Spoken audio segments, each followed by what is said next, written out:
enough, the doctor said, "What are you doing here? You should be dead." He's like, Yeah, "Oh, really? okay." And Well, he's still, yeah. And so he's grounded right now, and so he came today. He came today to get saved. So y'all pray.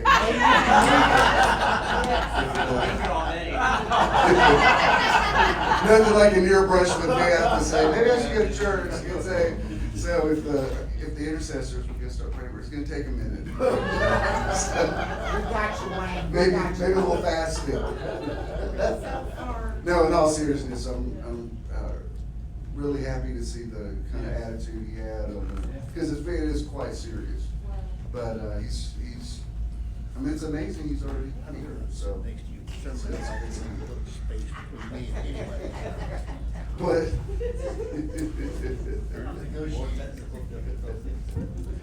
Yeah, apparently what happened when we moved over there last week, it damaged the cable, so we're able to do it through. I guess, is that through your phone, Charles? Yes.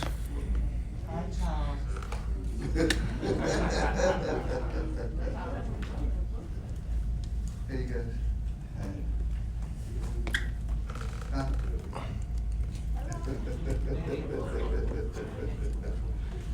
But he said the doctor made him get up and walk. He said he's doing what he calls the Queen's Walk, walking down the hall. You should do that. But it actually was a good sign because the doctor said it was probably sooner than you even expected. He said you should have walking. So.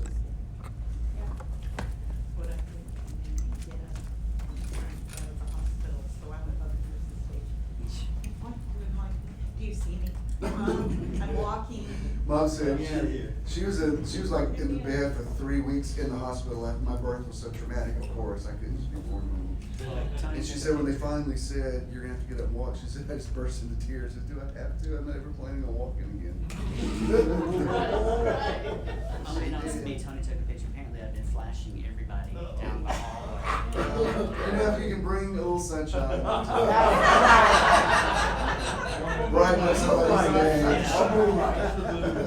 In my little, I mean, because I'm talking about this thing that happened this Monday, but part of what happened is I also did lose my trunk, so I asked, I said, did I moon everybody? He said, yes. You're welcome. I was trying to stay alive. Anyway, we should go ahead and stand, if you would, please. And I'm sure they're working on removing the mugginess from here, are they? Hey, good morning. I should probably say good morning. Last week, I actually picked up my phone up. We were standing there in the lobby, and Avery said something, and I said, I'm not need to find out. And I meant to ask Siri and ask Avery. Oh my God, we've become the same person. Which point? So y'all got through all the. Yeah, so the police had to bring them up inside and out of the traffic. All right, it's a beautiful day. I've got, I posted this morning as a warning, vibrations very high, enter at your own risk of drastic change in your life. So I believe that is the case. Please remain standing and we'll hit this. Hello, and welcome to Metron. Metron means measure and sphere of influence, and we're to help you find your Metron. Generation, enlightenment, transcendence, renewal, outreach, and networking. We're excited to have you here today, and hope you enjoy the service. Good morning, welcome to Metron. Give yourselves a big hand for being here. Traffic is clearing up on the expressways, so the rest of everybody will get here momentarily. Those of you that have logged on, wherever you are in the universe, we are happy that you're here. I've already acknowledged we're happy to have Wayne here. It's really, I don't think it's overstating. It's had a miracle, and it's still a miracle in progress, so that's awesome.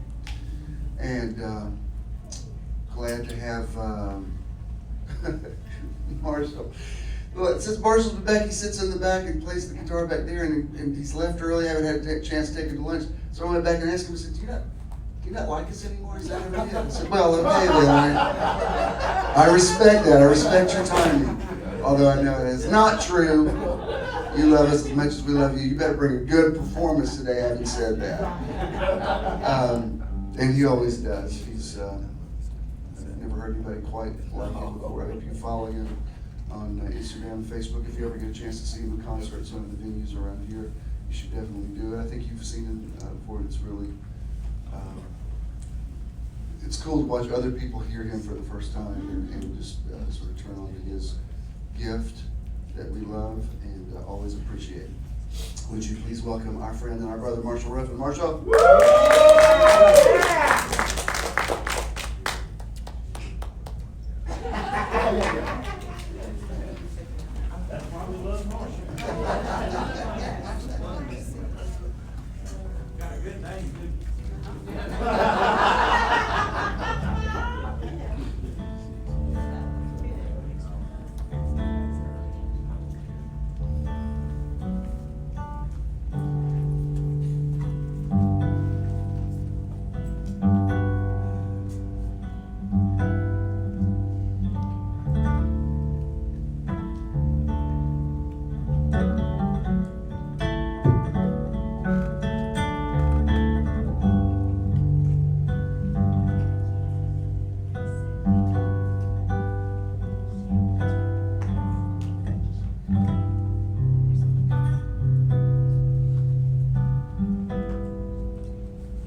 till the moon is open and the sky is cracked. Come on up to the house. The only thing you can see is all that you lack. Get on up to the house.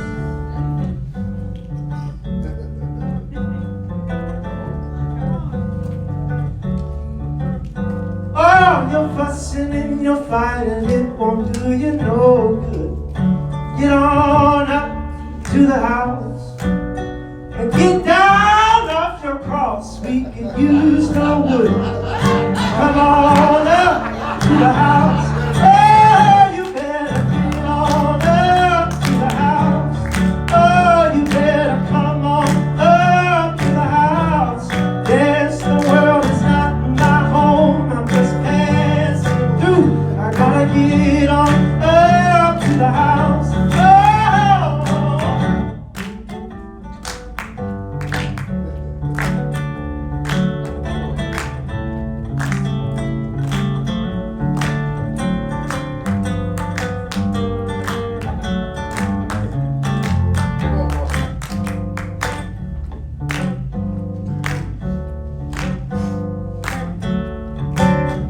There's no light in the tunnel, there's no irons in the fire. Come on up to the house. Well, you've been singing lead soprano in the drunk man's choir. Just get on up to the house. Oh, you're high on top of your mountain of woe. Come on up to the house. Yes, and when you know you should surrender, but you can't let go. Get on up to the house. Oh, you better come on up to the house. You better come on up to the house. Yeah, the world is not my home. I'm just passing through. I gotta get on up to the house.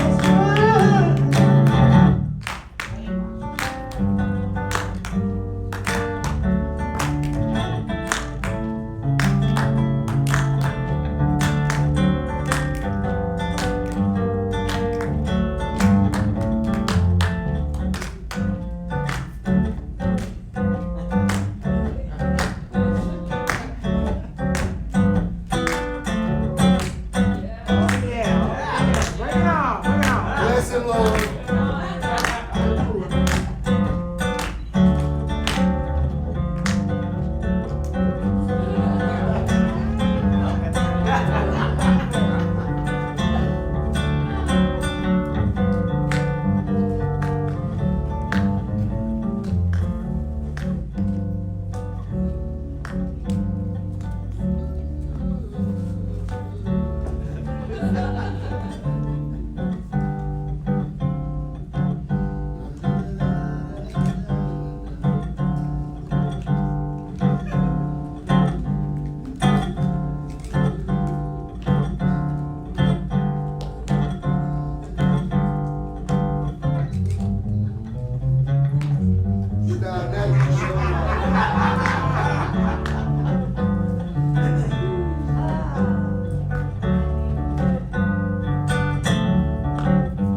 Oh, come on up to the house.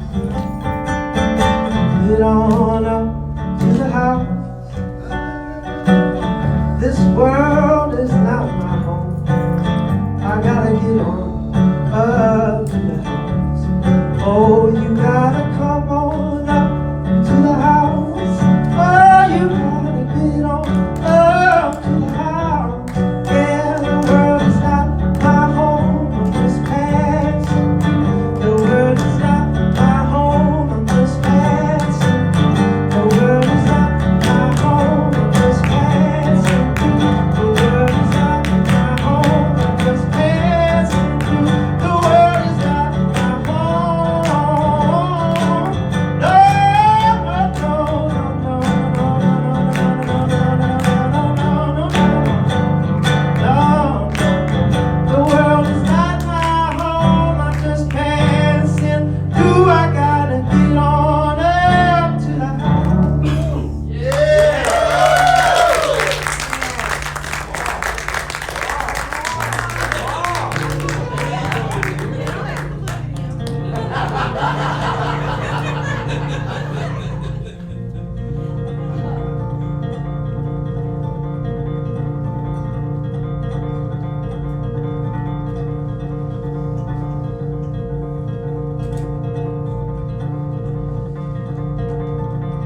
constant friend is he.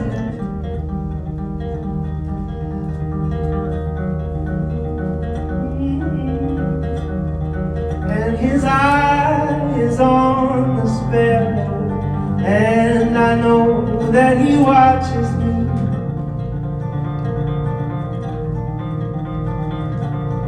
Oh,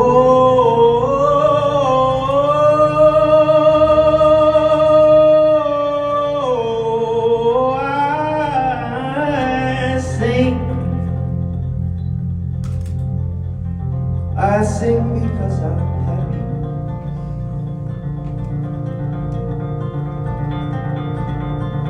Oh,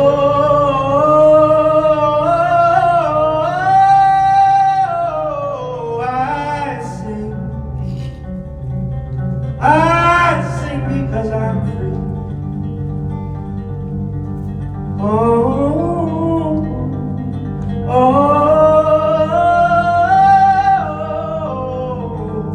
and his eye is all that's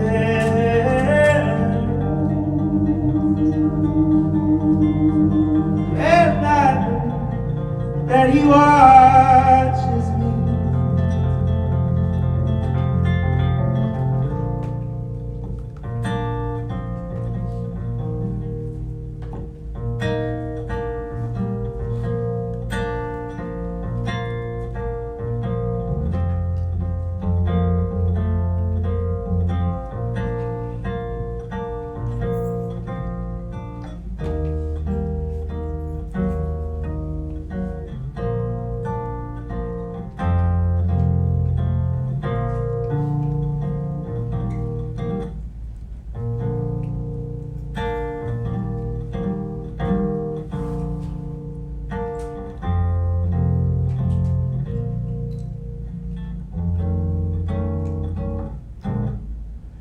Let not your heart be troubled. These tender words I hear, and resting on his goodness, I lose my doubt and fear.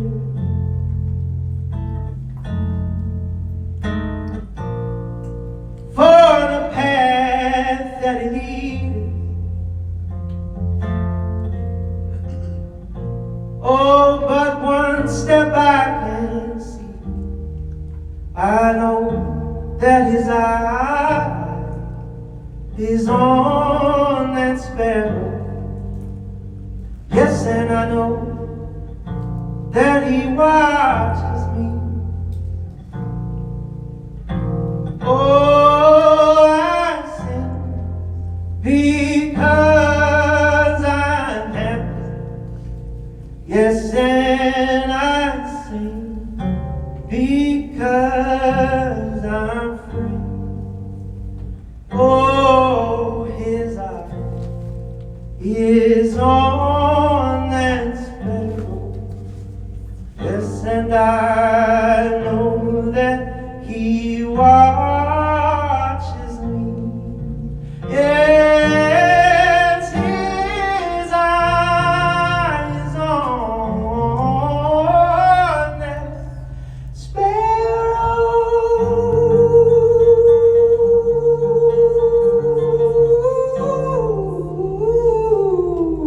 Well, I know that he watches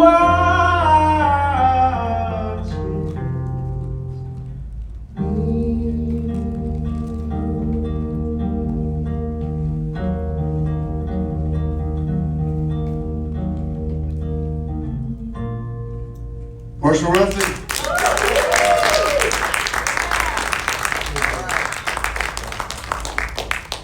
Beautiful.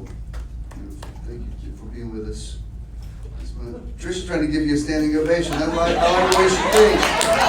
Maybe y'all left her hanging. She's trying to lead y'all, and you're like, whatever. I felt it, Patricia.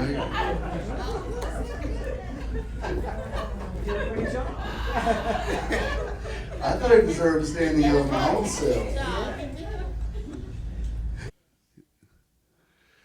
A lot of us in a similar age group are dealing with, we're at that place where you deal with it. Some of you have already gone through it. Ken's already gone through it. But, when you become the caretaker of your parents, it's a whole other thing, One day at a time. One day at a time. Little 8-pound baby Jesus. Okay. I've already said everything I'm going to say about our outreach this month, so you already know what that was or is.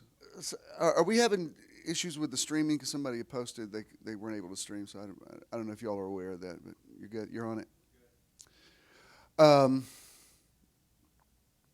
Yeah, I noticed Spirit and Truth was without a signal too. There's better bind that devil.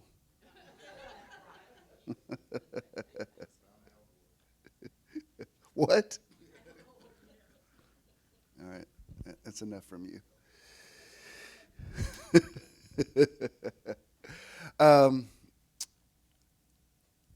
Our meditation. By the way, Michelle, I like the video you were doing through his first song. That was really cool. Going over the Grand Canyon, and we've put it out there in the universe that at some point we're going to do more than a meditation. I mean, you can't just go out there for a weekend. It'll have to be like a meditation retreat. But I'd love to go to Sedona or somewhere like that. That would be really cool. So I felt like that was prophetic imagery you were putting out there in the atmosphere. If you've never been in the desert, I don't think I would live there.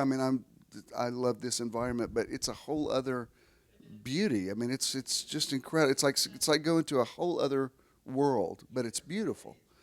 Yeah. But like when you go to the desert, especially sunset, the colors, it's like you can't believe it. You're like, is this a painting I'm looking at, or is this real? And it actually is, it's real. So we do have a location for the meditation aid, and some of you already got your rooms booked. Y'all do not play. It's like y'all must have been waiting with your finger over. Where's it going to be? Where's it going to be? Where's it going to be? I'm like, all right, let's go to Lake Chattooga, Hiawassee. Done. Got it booked. I think it's like a race now to see who's going to be booked for it. Book, done. Drop the mic, book. Like, I don't even have to explain to you where we're going. Like, book, none. What? What's next? No, I like to. In the fall, I want to do at least one mountain one every fall, and so Lake Chattooga is really beautiful. It was created by the Chattooga Dam, and it's gorgeous up there in Hiawassee. There's plenty of places to stay. Nothing's real expensive up there. I'm not sure where we'll be exactly, but there's a really nice beach area right there on the lake that's across the street from the Chattooga Lodge, and I know there's like a big fall festival going on up there at the time, but during the fall there's no way you're going to go without something going on. When last year in Cherokee there was a big car show going on and a 5K, and we were it was fine. So there's also a place. It's really strange, but I've gone to Hiawassee my whole life, but the last time we were there, Howie took us to a place. It's not the highest elevation in Georgia because that's Brasstown Bald, but I think it's the second highest. It's called Bell Mountain. And you go up there, the views are incredible. It's weird because it's like a place where they've done graffiti for years. Like it used to be a thing. People would come from all over the world to put graffiti on rocks, which I don't like, but it is what it is. But the views up there are incredible. So anyway, we're going to go up October 19th and 20th. I believe we'll hit the leaves good time like we did last year. And Hiawassee's not far. I mean, it's just kind of the other side of Helen. And I better get on getting us a room. Y'all like book, but what? I never saw y'all book so fast. Most places you'd be like, hey, y'all don't forget to book your room. Like, did it first 10 minutes. Yeah, in October you need to for the mountains for sure. So I would say go. And as I always tell you, most of these sites that you like Booking.com or hotels or whatever, they allow you to cancel within 48 hours ago. So it's better to go ahead, even if you're not sure you're going to go, it's better to go ahead and lock a room in. That way you'll have it.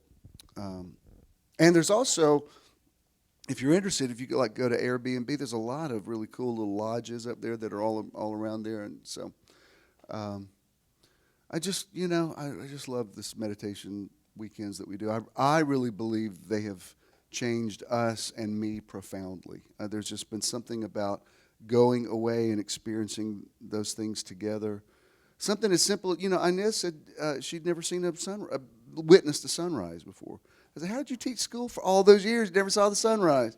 But it was a powerful experience. Well, it's kind of like you have to go see it in person to get it, because it's not easy to get up that early in the morning and go out there, but it's so worth it, Now, sunrises are different in the mountains because you don't have unobstructed view, but it'll still be amazing. So, yeah, there's always something, the natural draw to the water is very spiritual, whether it's a river or creek or the ocean. Ocean's the best, but we had a beautiful time by the river in Cherokee last year, so that was awesome. A river has a whole other energy on it, and a teachable thing that even from the ocean. So anyway, I would say lock it in, but apparently y'all already have. So that's good. If you're not on the stream, what's the word? Thread. If you're not on the thread, let me know and I'll get you on there, okay? For our Year of Living Your Best Life, it's probably mostly, that was Matthew's. That was my berries up at, that's Roz's vegetable night. That was my food. Somebody posted they'd never heard of lady peas. Y'all have heard of those before, right? Lady peas? My grandmother used to always make lady peas. I mean, they're like, it's very similar to Crowder peas, but they just always remind me of my grandmother. Yeah, that OK Cafe is really, really awesome. I can't believe, I just said the same thing. I can't believe we don't come here more because it's not even that far from us. It's not expensive. Yeah, I love it. All the vegetables are fresh. You have to...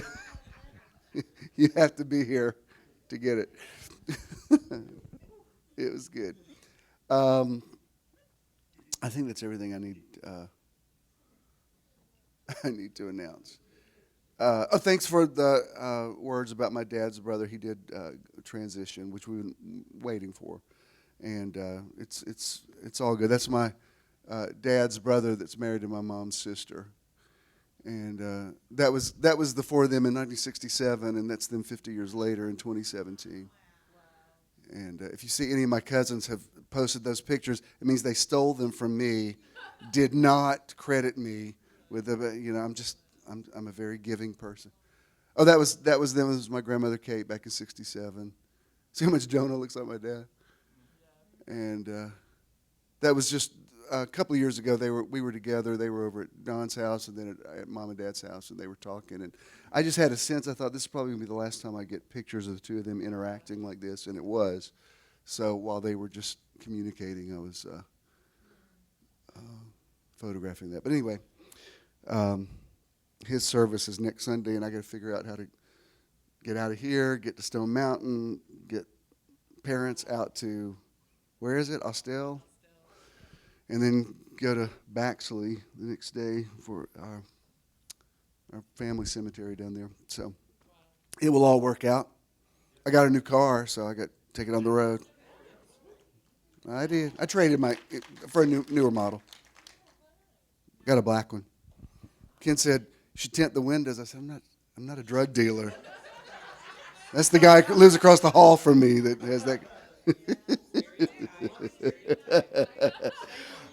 It's not a stereotype. He actually drives that. I'm just saying, that is actually his car. Huh? Yeah, it's cool. I don't know. I just woke up Friday morning and I thought, I'm going to trade in my car. And I did. So, yay.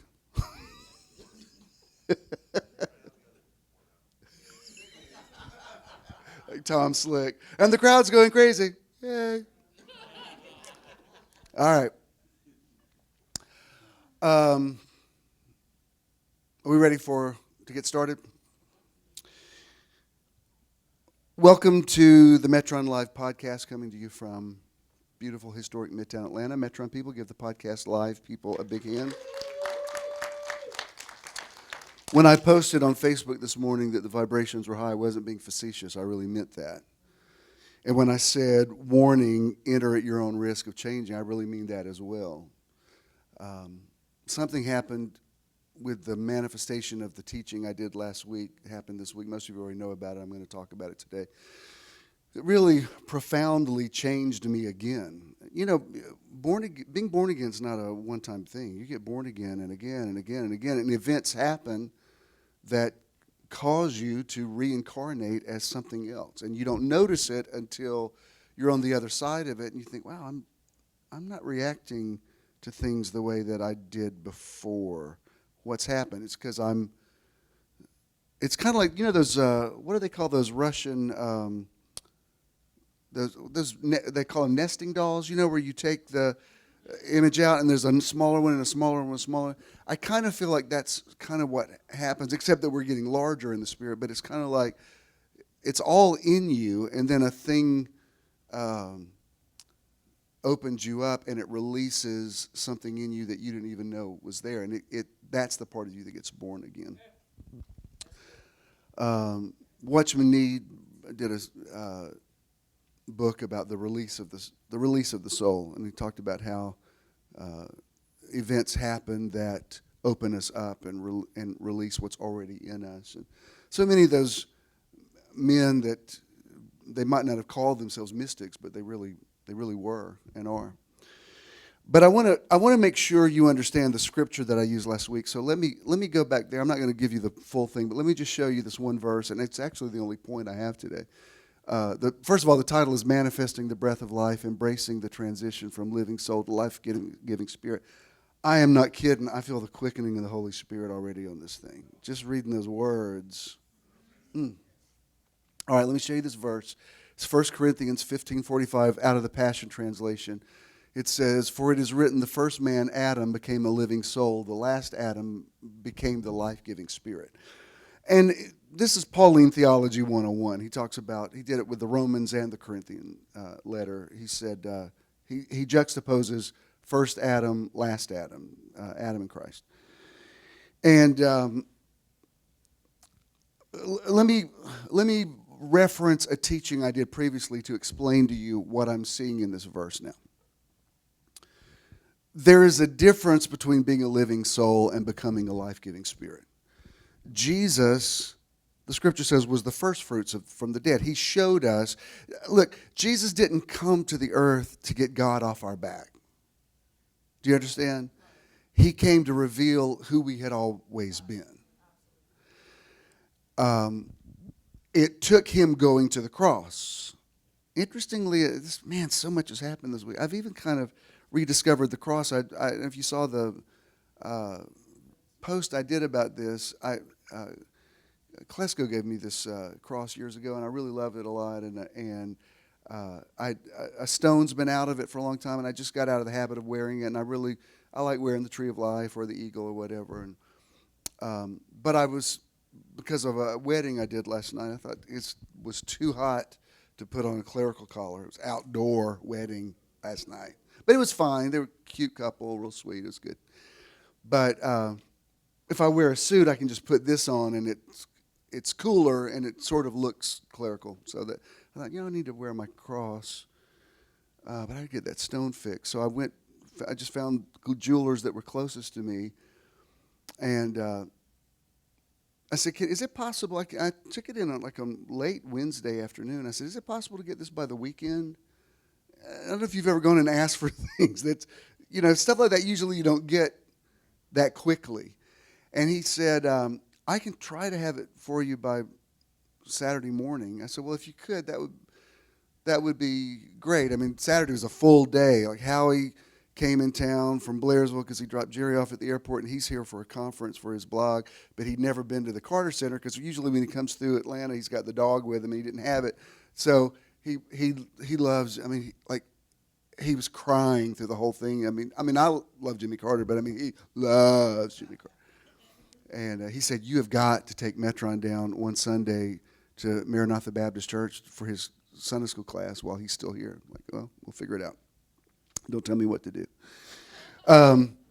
So anyway, I was trying to meet him, and then we had Christina and Todd's shower for baby. I'm going to be a grandfather. Baby Clementine will be here September 28th, and that's her husband. I'm not supposed to tell you they're married, but they are. And it was a great time, and that's Jared and Christina's mom, and she was there with her husband, and we were great, and it was fun. She actually sponsored the shower, and Avery, I remember where she kept saying, I knew y'all. Y'all met her at Olivia's birthday party a few years ago. That's what it was, because I was thinking, where was the yellow party? But yeah,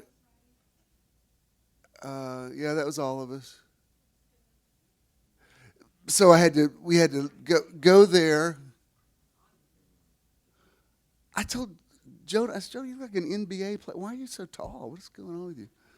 And it was good too. And yes, I had some.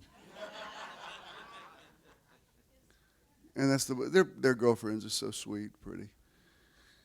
I am blessed. We are blessed. But anyway, I said, yeah, it'll work out because I got to meet Hal. We got to go to this thing, and then I got to leave early to go out to Covington to do this wedding. So it's a full day, but if you can have the cross ready by Saturday, I'll figure out a way to get over here and pick it up. I mean, less than 24 hours later, I get a text from him, and he says, I found one stone that fits it perfectly, and it's ready right now. It's like, you got to be kidding me. I mean, less than 24 hours. So I go over there, and he said, by the way, all the stones were loose, so I tightened them all up at no charge. I was like, good, great, this is amazing. I've had so many miracles this week that one didn't even register that much. I was just like, that's like it's a good miracle, but pales in comparison to some of the other ones this week. But it was good. And but the whole thing about the cross is, I love the cross. I don't want to sing "I'll cherish the old rugged cross" because I'm not fixated on it the way I think a lot of fundamentalism is. That I don't think is what Jesus meant. I think when he said, do this in remembrance of me, I think we're doing that right now. When we sit down together and have a cup of coffee and we're talking about life and about God and about spirit, and we feel that connection. Whether we had wine and bread or not, we've had communion at every one of these meditation weekends. Every one. And so I love the whole concept of ultimate reconciliation and the power of the cross or whatever. But Jesus came to show us how to live. He showed us this is what you're supposed to. Basically saying, well, Paul said, as in all men die in Adam, all men are made alive in Christ. We're all supposed to become life-giving spirits. What does that mean? Remember when I taught last year about the 3 levels, and I used the instance of Jesus in the boat when he calmed the storm? And I said most people, when they tell that story, they stop at the peace be still part. The whole thing is about make my storm stop. That's where most charismatic theology is stuck there.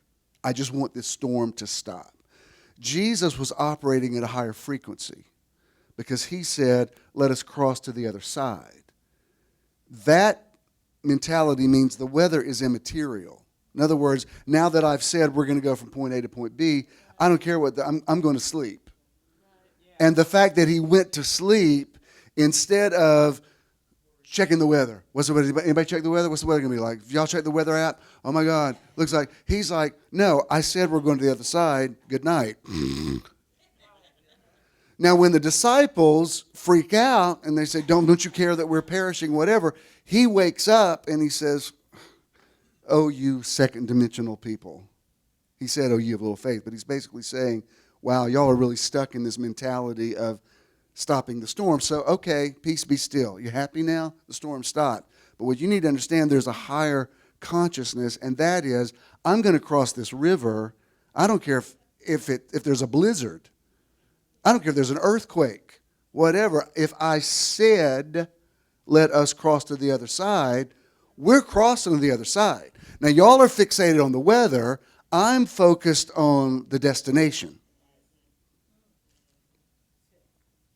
So when I say the breath of life is getting us out of, it's okay to be a living soul. It's not a bad thing. It's just not the best thing. Being a living soul means I'm trying to pay my bills, trying to get my bills paid. Being a life-giving spirit is I'm so blessed, I'm a giver, and my prosperity is a blessing to humanity. That's a whole other thing. And most people live in that, I rebuke debt, I'm going to pay my bills, I'm going to pay my bills, I'm going to pay my bills. A life-giving spirit says the abundance is everywhere. Abundance is something I tap into. You need some abundance here. What's that? It's how I roll, Ro.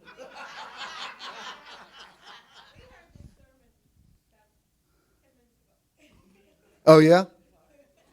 Well, that microchip I put in your head works every time.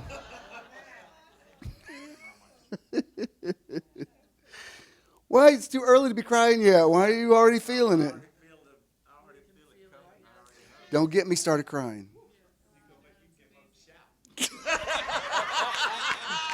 BJ, you got BJ running. BJ, bring me that hat. Go get your hat. Because Ken's about to shout. He's gonna need that. He's gonna need that church hat.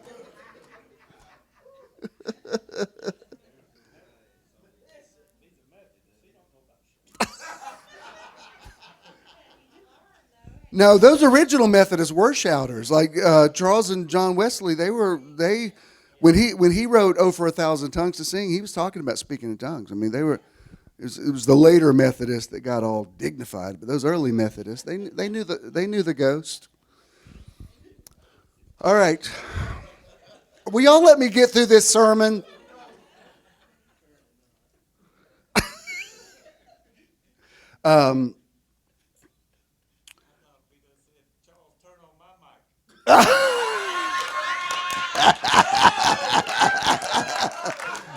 Now you went too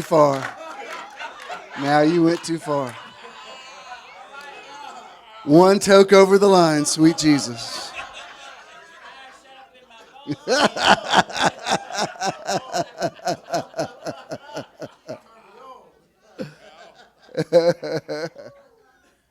No, he knows. I mean, this has been a very unusual week. No, it hasn't been unusual. This is the new normal. The miraculous is the new normal. An unusual week is when no miracles happen.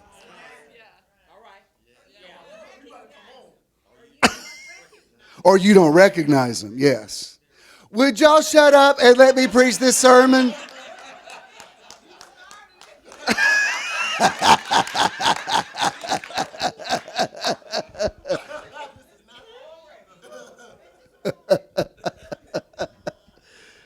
So I've been thinking a lot about that. Like, how do you get from obsessing over stopping the storm to being able to sleep in a boat? I want that third level.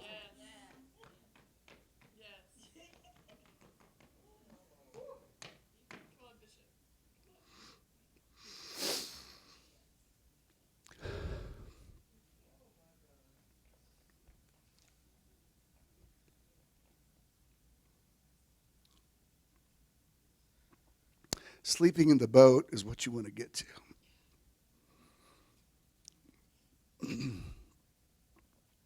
So that's why I'm using this scripture, kind of the way Paul wrote it, but also rightly dividing it, showing you there's more,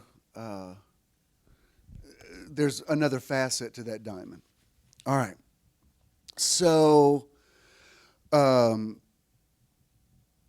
last week I talked about the symbolism of breathing, the inhaling and the exhaling, and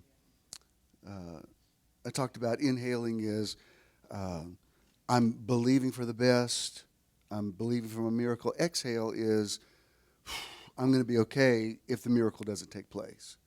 Inhale is, we believe God will deliver us from this fiery furnace. Exhale is, even if he doesn't, we're not going to bow to Nebuchadnezzar. It's like a whole other mentality. I thank God for my teaching on the teaching I had about faith and standing in faith. I had it from the Pentecostal church. I had it from the Charismatic. Certainly had it from the Word of Faith movement. And I don't regret it. I not only don't regret, I value every wave of church world that I ever navigated. I mean, that's like it, everything added something to me. I don't see it as a negative.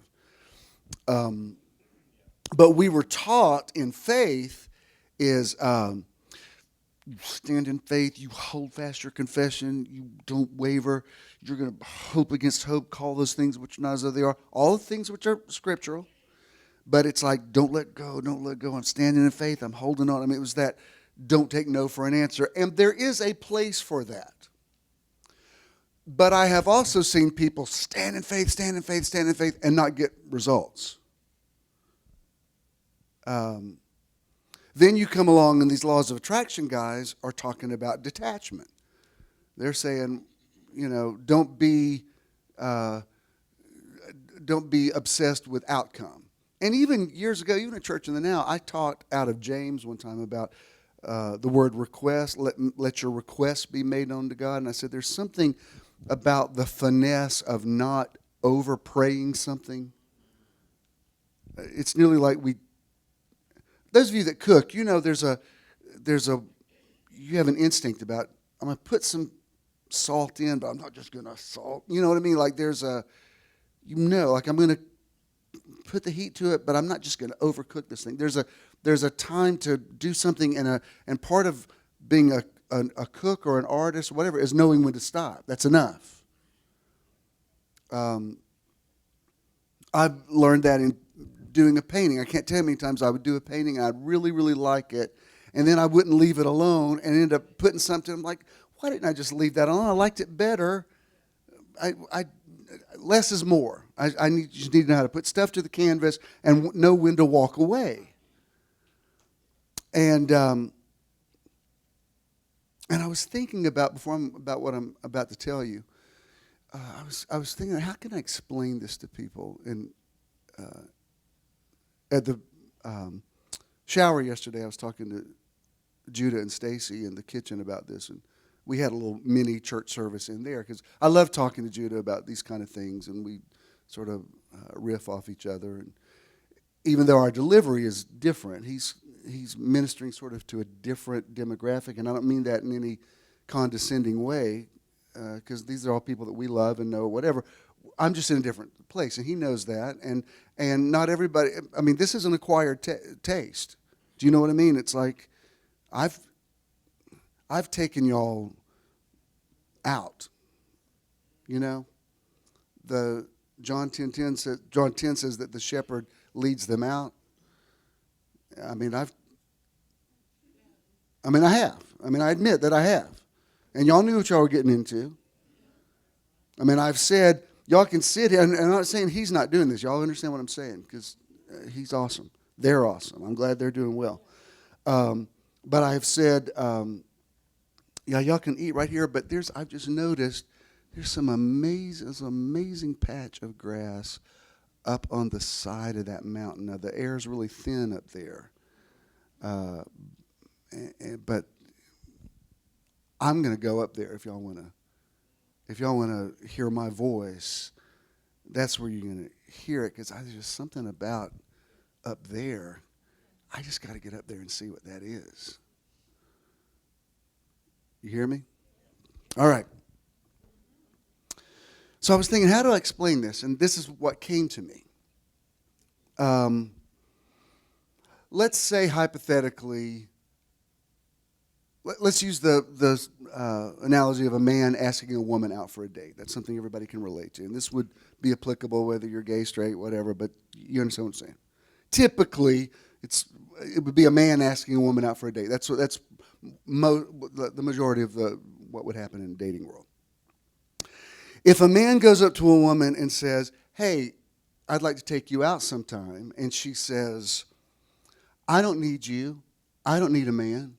I don't need a date. I don't want a date. I'm not looking for a relationship. I don't need any of this. Does that man want to take her out? Probably not.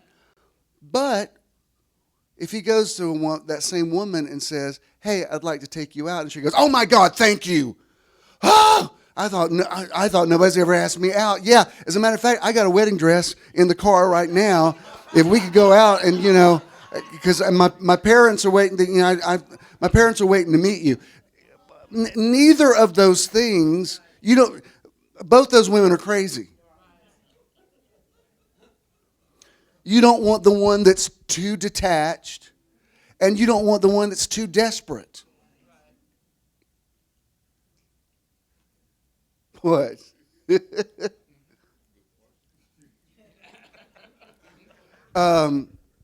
I'm beginning to see that the universe does not respond positively. I would even say God does not respond positively to either detachment or desperation. There's something in the middle there.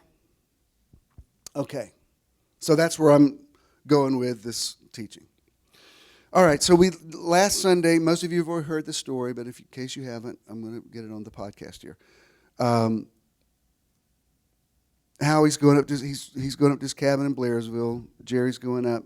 The four of us had planned to. We worked out a time. We had done this once before a few years ago. The four of us. Bryson City, North Carolina, is about half an hour from Blairsville, Georgia. So the plan was we were going to drive up last Sunday afternoon. I went to my parents' house on Saturday instead of Sunday and fed them. And so Sunday after Metron, we drove up to Blairsville, hung out with them, watched some movies, spent the night, and Monday morning got up and packed our stuff to drive up to Bryson City.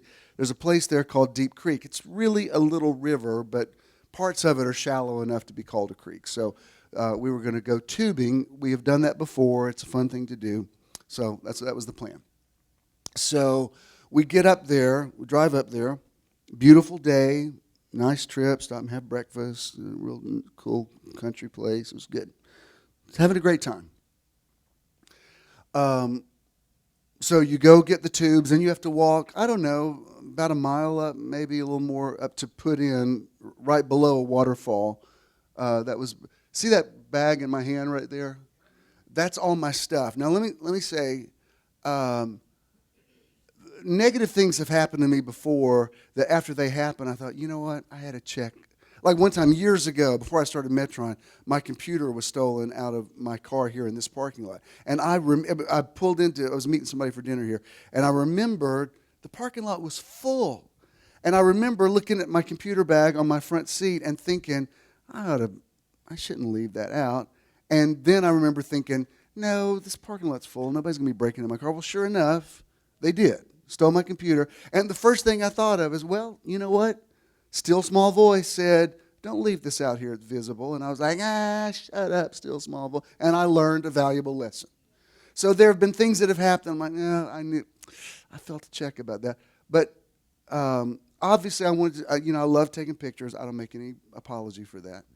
So I thought, well, I want to take pictures on this thing. And I thought, I'm just going to take all my stuff. It'll be fine. We brought Ziploc bags. I mean, I felt no check about it whatsoever. So I put my iPhone, my new Apple Watch, my wallet that had everything in it. Your whole life's in your wallet. And put my glasses in there and zipped it up. And so, again, it's not like this is the Colorado River. You know what I mean? It's feasible that you could go down the whole course and not flip over. As a matter of fact, I think when we went before, I don't even remember flipping over. And I think that's why I was so calm about it. I thought, this is fine. I'm not even going to get wet from the waist up. So I'm going to take my stuff, put it all in the bag that you saw there. This was a few minutes before it happened. And I was waiting for Howie went up to take some pictures of a waterfall, so I was waiting for him to get there. So I put all my stuff in the bag, put it behind me, and you kind of, you automatically kind of start floating down. And then I thought, no, I need my glasses because my glasses turn into sunglasses. So I'm starting to float. This is great, Michelle. I didn't know you had all these. Where'd you get that one from? I didn't even see that one. That's amazing. We did not coordinate this. Or did we? I'm thinking of a number right now, Michelle. What is it? So we're floating down. I thought, no, I need to get my glasses. So I pulled the bag out, and I'm putting my glasses on. Well, I don't notice that I'm heading toward whitewater. It just kind of sneaks up on you. And put my glasses on, zip the bag up, and the next thing I knew, I was upside down. I was under the water, and the bag flew off. And I can swim, and I don't even think I'm not sure it was over my head there, but it's whitewater. Like the whole creek's not like this, but that's probably the most high impact thing. So I'm spinning, and I'm trying to get out. Plus, when you get up out of the water, the tube gets away, and if that gets away, you're in trouble because you can't stand up in the water. There's slippery rocks everywhere. So I get up, and we're all you're screaming over the sound of the water because it's so loud. So I got up, and they're all like, "Are you okay? Are you okay?" And I'm like, "Yeah, but I lost my bag. I've lost my bag. All my stuff's in it. I don't know if y'all even knew I put everything in there." So we're standing there holding on to rocks, trying to see in the water. Well, you can't see anything. And Ken, bless his heart, is trying to climb up on a slippery rock. Look, I said, no, this isn't good. This is an accident waiting to happen. I said, let's just figure it out. And I went to sleep in the boat. I just suddenly got really okay and calm. And I said, I'm just going to go down the river. It's something. Let me get my head together, but everything's going to be fine. So they went up to start the course again to see if they could see it. And I'm floating down river, and if I see people, I said, look, if you happen to see a Ziploc bag with a watch and a phone and a wallet in it, would you please take it to the ranger and I'll check it. But I'm looking at the water, and things don't float there. Like if the current pushes everything down to the bottom, because I'm even looking at leaves and stuff on the bottom. Like this, I don't know what we're gonna do, but I got to figure it out. So when I got to a place where it wasn't so high impact, I swam over to the edge, and I put the tube up on a boulder, and I just stood there in the water. And I just started saying, okay, I call my wallet back and everything that's in it, my debit card, my driver's license, my Social Security card, my insurance card, a check that I haven't deposited yet, information from my mom that's got everything about their life insurance, all that kind of stuff. I need that wallet. I need everything that's in that wallet. I need my phone. I need this watch that I've only had less than 2 weeks. I need it back, and I am going to have. I'm speaking to the water. I'm going to have all of my stuff by the time I drive into Atlanta tonight, and all the electronics are going to be working. Now, I don't know how that's going to happen, but that's going to happen. Wallet, come back to me. Phone, contents of wallet, watch, come back to me. And while I'm waiting here for us to, get back onto our day, because this is something we've really looked forward to. I don't want to make this whole day about my drama trying to find the stuff. And there's another side to this. I think if I just lost my watch or just lost my phone or just lost my wallet, I might have been more upset. But when you've lost everything, you're just like, well, I guess, what are you going to do? Oddly enough, it sounds crazy, but I actually kind of felt free all of a sudden. I was like, well, I don't have anything. I'm just like, because usually I'm checking my phone every minute and making sure my wallet. I'm like, nothing to check. I got nothing. When do we eat? And I started saying, I'm grateful for today. Look at this beautiful day. Look at this beautiful river. I'm here with people that I love, people that I value. How awesome is this? And it's like right now where I'm at in life, it's, getting out of town for a minute's very special. So like, wow, this is great that I was able to get away, have this time. And I'm going to go so far as to say, even if this doesn't happen, this is still a beautiful day. It's going to happen. But if it doesn't, it's still a beautiful day. Yeah, I'd like this storm to stop, but I'm going to go to sleep in the boat. And I'm telling you,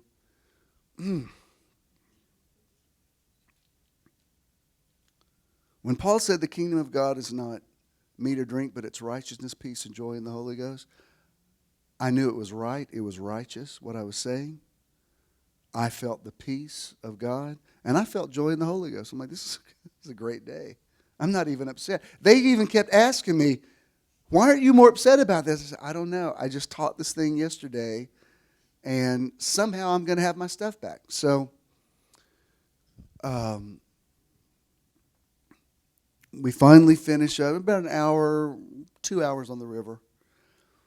Then we've got food, so we turned the tube in. When I turned it in, I told the woman, I said, look, I've lost everything in a bag. Is there anybody I can report it to? She said, you can, but I'm going to tell you, when you lose stuff, it goes to the bottom. We never see it again. She said, I'm just telling you, you're probably not going to find it. That's just the nature of it. You can't even I'm telling you, you can't even get in there to search. You can't stand up.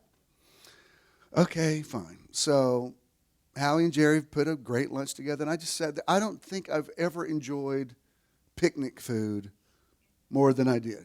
What? Y'all got tuna salad? Give me some of that. Well, pimento cheese. I got to have me one of those. And there's some kind of dip they make with, it's with ranch dressing and Fiesta dip. It's so good. And I'm like, oh, try it with the Tostitos. Oh, it's also good with the sour cream. And I'm just like, this is just great. What? Y'all got Dr. Pepper in there? I'm going to have me a Dr. Pepper. It's just like, it was just great food. And a couple times I'd get up and look at the water. Like, I'm getting all my stuff. Just want you to know, you're all coming back to me. And I'd go back and enjoy the picnic. We took our time. We laughed. It was just like, it's all good.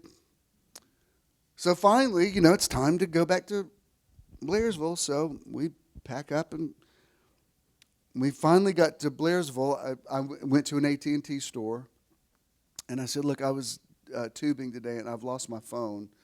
Can you look up my account and let me get a new phone? And he said, you have to have a photo ID. I said, well, my photo ID is on the bottom of the river.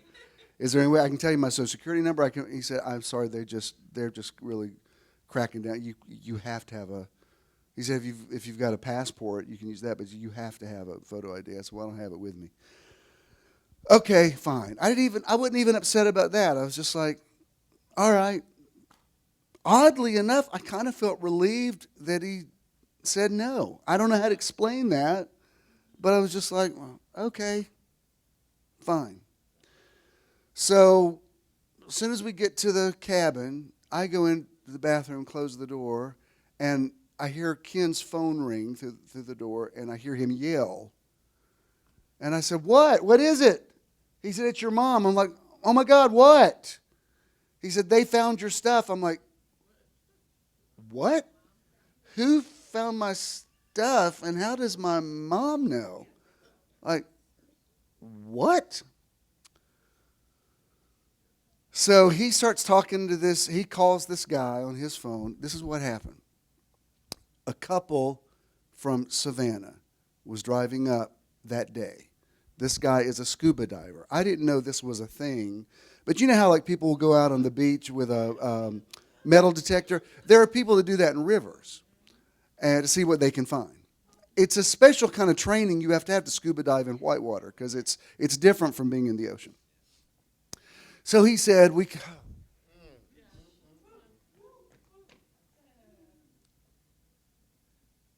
Well, first of all, we got in there. I said, while we've still got daylight, let's go now. So they stay at the cabin. Ken and I get in the car and start driving back up to North Carolina.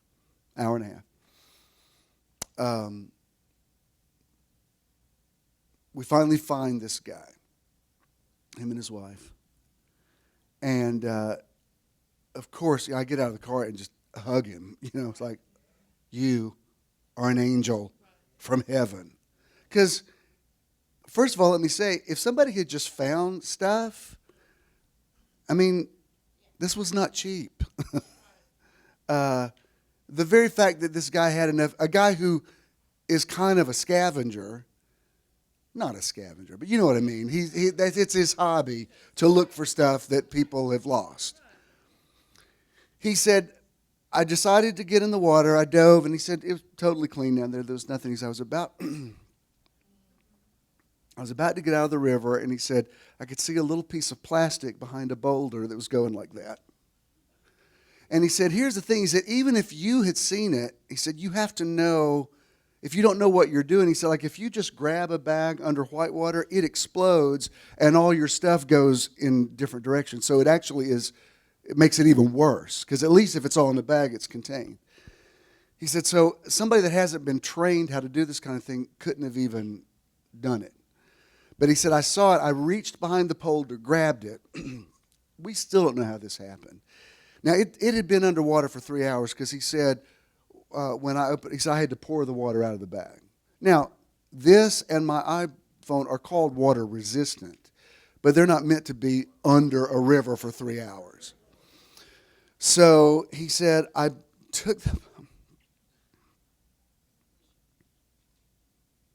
brought the bag up, and he said, I pulled your phone up, and the screen lit up. He didn't even know to call her Siri. He said, this voice said, here's something you can ask me, call Mom.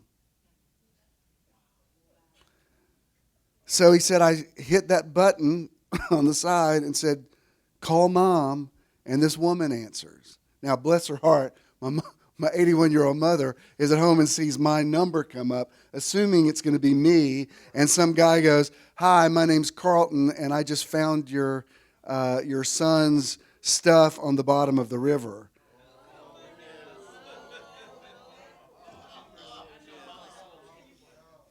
So she starts calling Ken, who doesn't answer, because when we're in the gorge between Bryson City and Blairsville, you go through dead space. You can't get anything. So I mean, she wasn't panicking, but it was a bad moment for her. So she had no idea. Like, what do you mean you found his stuff on the bottom of the river? What does that mean? Because she didn't know if it was the kind of river you could drown in or whatever. I mean, she didn't have all those details. So he said, I called her. I poured the stuff out, and he said, I put paper towels in there for it to start kind of absorbing. Well, I went to the ATM and got him out as much as you can get out of an ATM in a day. And I just brought him the cash. He said, I don't need this one. I said, no, you have no idea how much time and money and heartache you just saved me. And I've thought about it all week. Like every time, even when I went to buy a car Friday, first thing they asked for is your driver's license. I thought, well, I couldn't even do this. Like I went to buy groceries and, I'm like putting my debit card in, like, thank you. I dried out the check, deposited it. The ink didn't even bleed on it. It's like everything is totally fine. Everything worked. So I still don't understand how Siri did that, because like he'll try to speak into my phone and she doesn't respond. I'll call her she. I know it's a computer. And you have to say, hey, Siri. I mean, that was set up to, you have to say that sequence. Somehow, she told him to call my mom. We drove into Atlanta. Of course, we got back. They had washed all of our stuff, and we were all, of course, this tore me up because Howie said, I've known you since I was 17 and you were 18. He said, I've never seen you this calm before. He said, you did this with your attitude. He said, I've never seen you like this. And I said, well, something's just happened to me. I don't know. It's like I inhaled and exhaled. I wasn't desperate and I wasn't detached. Of course I wanted it back. But, when you're driving out of leaving your stuff there and think, well, somehow I'm going to have it by the time I get back to Atlanta. Like, well, that sounds kind of crazy since we're leaving town. We drove in to my building a little before midnight, and I thought, well, a few hours ago, I said I was going to have all my stuff by the time I drove into my parking lot. I'm driving in my parking lot, wearing my phone that works, looking at my phone that works, got my wallet that has everything in it, didn't miss a beat. Howie was telling us yesterday, he said, I even told my atheist friend about it, and he said, oh my God, he said, I just got chills. He said, that's the quickening of the Holy Spirit.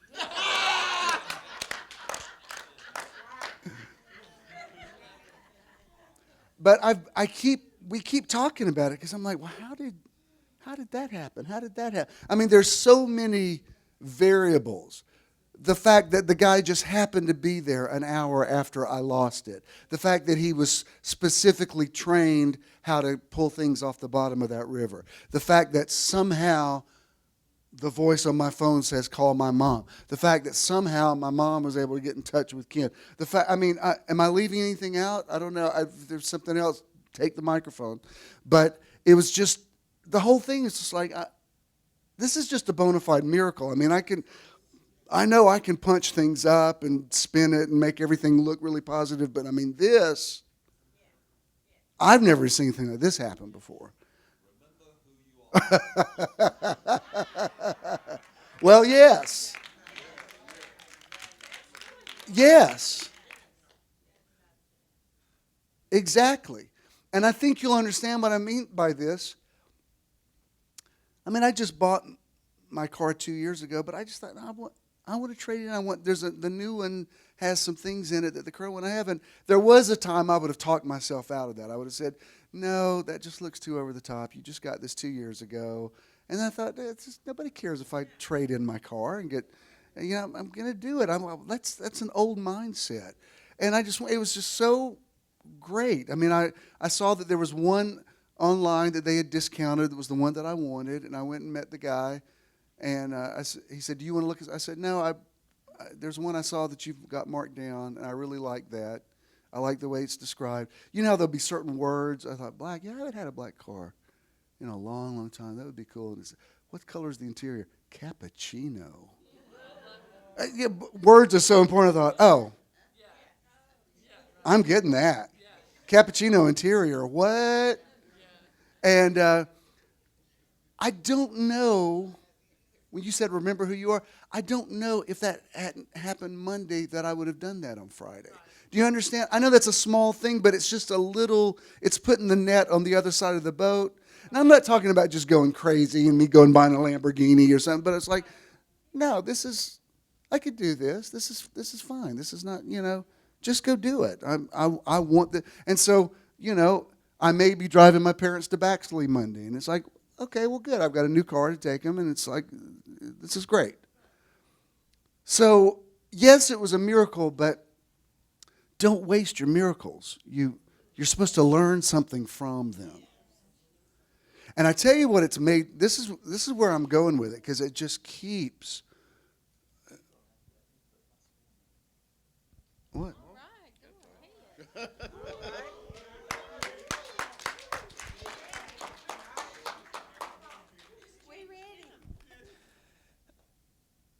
I might not can back it all up with scripture like you can, but I don't need scripture to show me what I saw.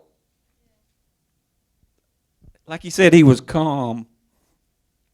I was upset because he had lost everything, even on the video, which we haven't posted, but I said a four-letter word when he came up and said he had lost it, but he went around, he went over there, like he said, got his tube. He just started calling it back. I've never felt energy like I felt coming off of that.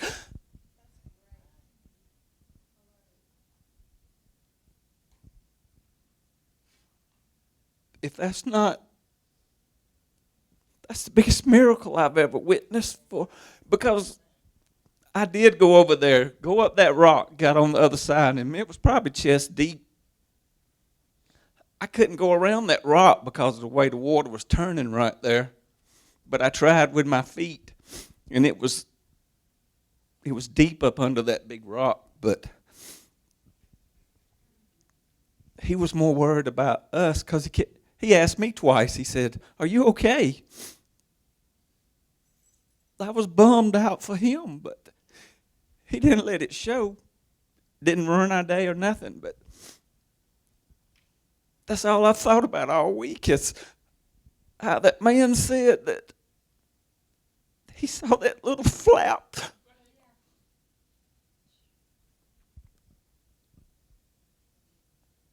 I even told him, I said, maybe we can go get a diving mask and go down there, but I don't know if I could have even done that the way that water was and without the equipment he has. How is that to happen that day that man came up?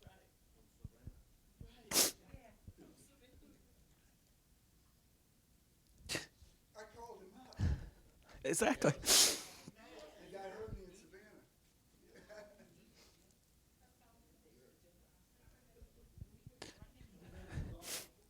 That check in that bag had been in the water for 3 hours, and the ink hadn't even smeared.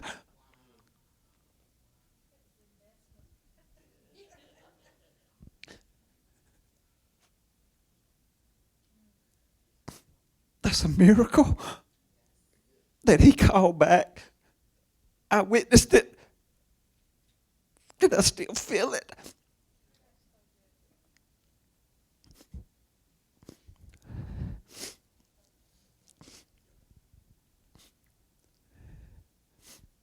Whew.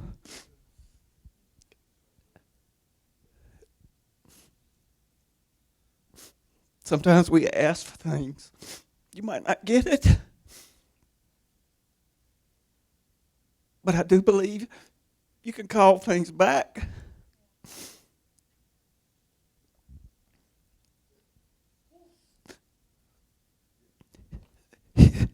Like Marshall sang today.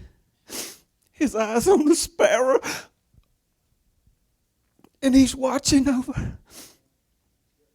He's right there. All the time. And your teachings just put me closer.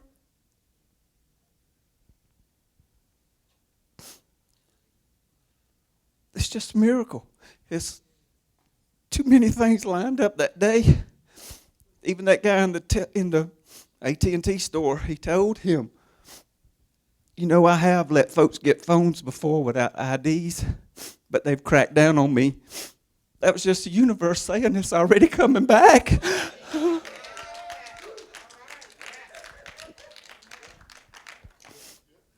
But it's just a miracle. I just could not keep quiet anymore because I've just been feeling it all week, and it's been turning and turning, and it's just amazing. It was just an amazing day, amazing trip. Yes, magic, just beautiful.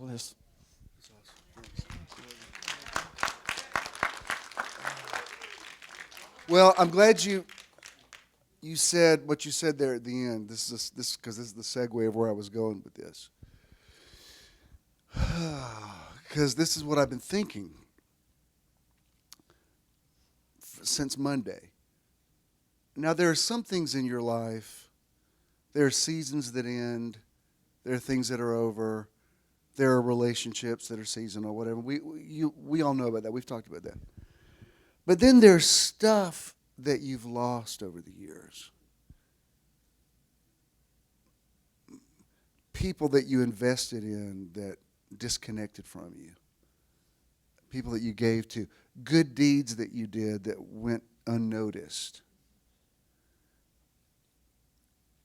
You haven't lost anything. It's all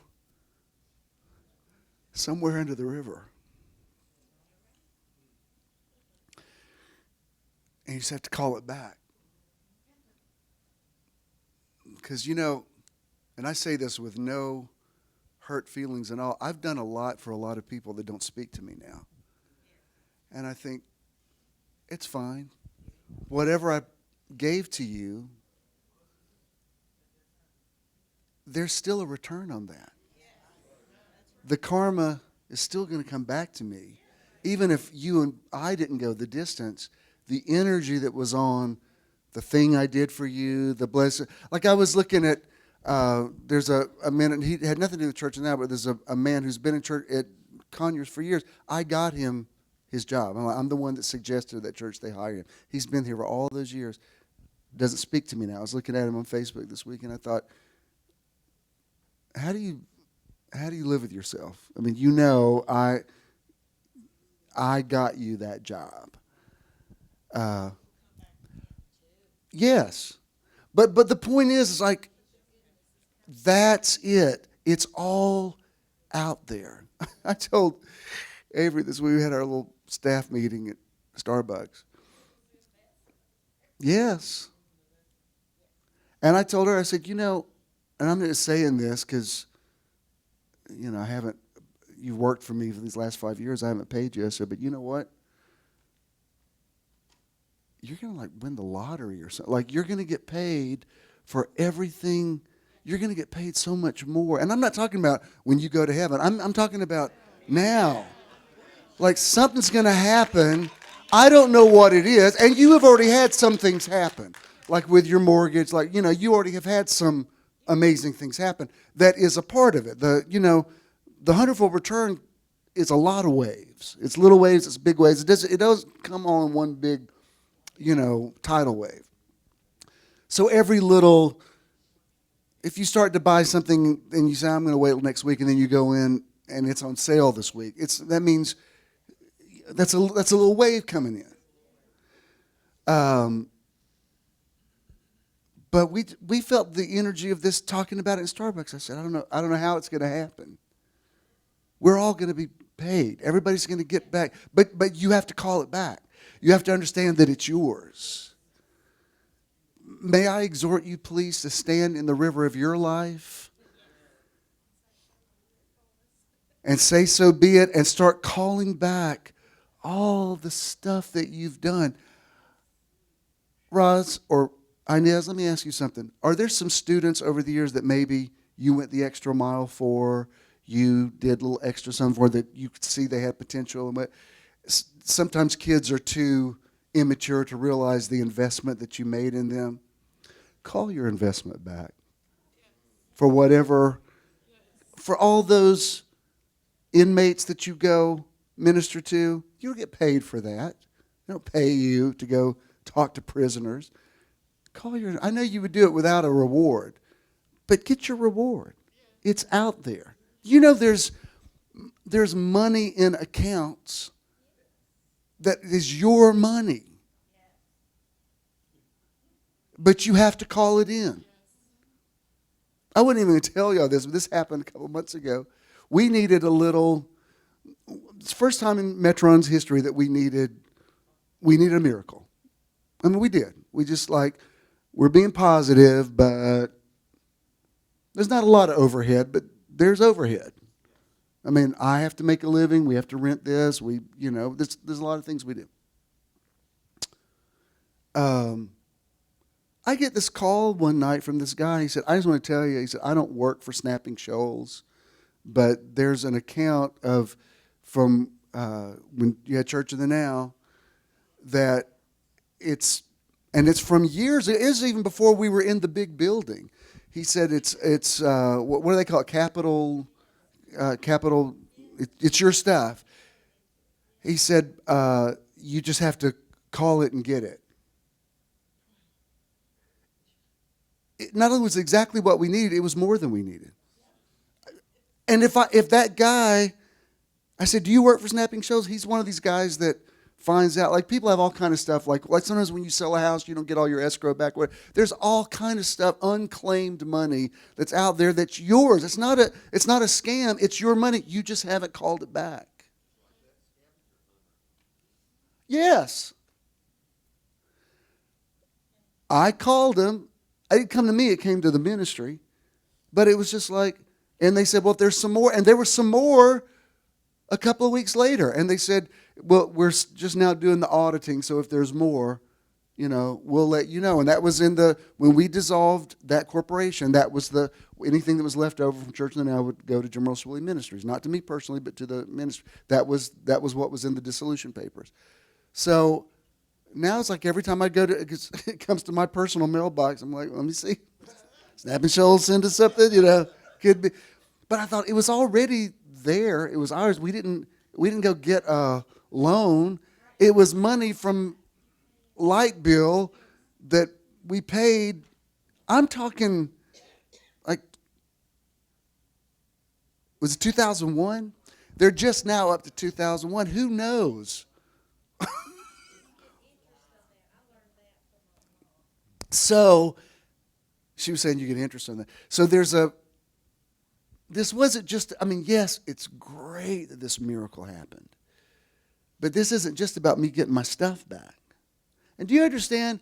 It wouldn't have been the end of the world if I didn't. This is the exhaling. It's not cancer or something. He'd already called his boss and said, can I take the morning off? Because he told him what happened. I know his boss. Because we were going to have to start the whole process of take me to the DMV, let me get my driver's license, let me cancel these credit cards, let me, Well, some of us have done that before. It's not the end of the world. I'm not even saying it would have ruined my week if it had happened. It's just like, well, I've learned a valuable lesson. Don't take your stuff. Because I did learn that lesson. It's just that I didn't have to be desperate for something to happen. I just had to keep breathing.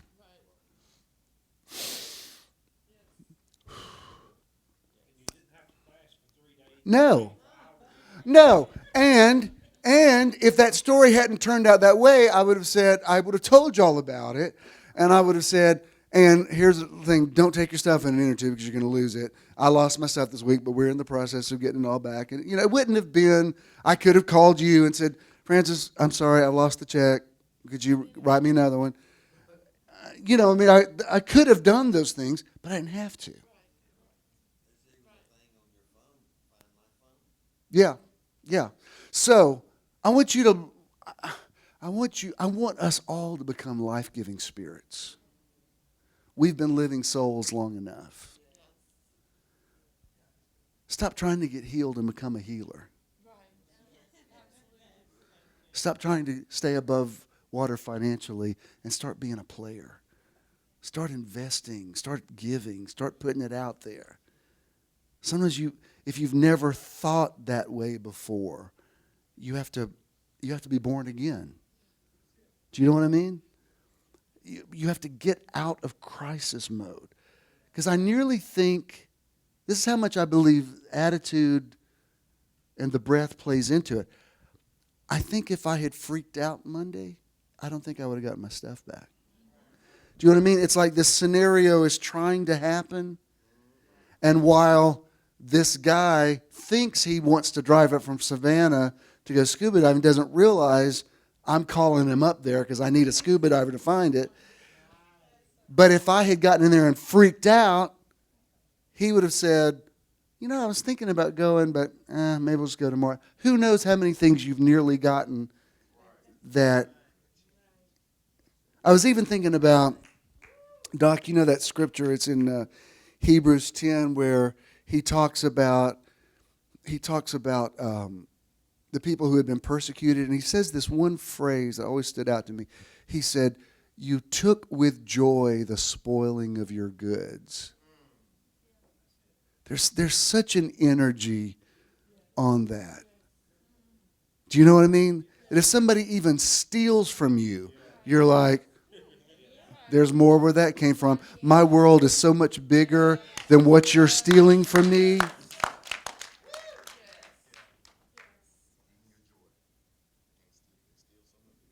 Well, that was the teaching that came from that. They used to say, if the devil can't steal your joy, he can't keep your goods, which, there is a truth to that. You know where I'm going with it.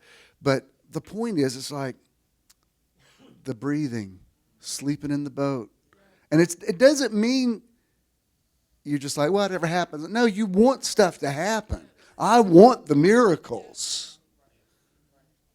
But my life is good with or without the miracles. Because my life is the miracle. Let's all stand.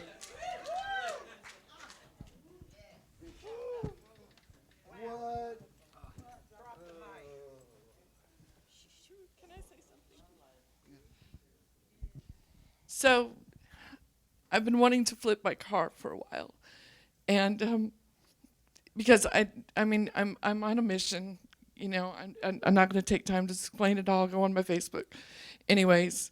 But I wanted to flip my car, and so I was having breakfast with Robert this week, and I said, "Do you know anybody that a dealership that I could go in and flip my car, just trade for trade? I wanted something that I could tow something." Or it could be towed. My car wouldn't do that. He goes, well, what do you know? I told him what I was looking for. He goes, well, I got something that I got for sale right now that I'm looking for a smaller car. So this week I got my car. I flipped my car with Robert. I got his car, he's got my car, even trade. It worked, it was awesome. So it's the first part of my going. And you have definitely learned how to breathe through all of this. Absolutely. Oh, there's so much I can say. We got to.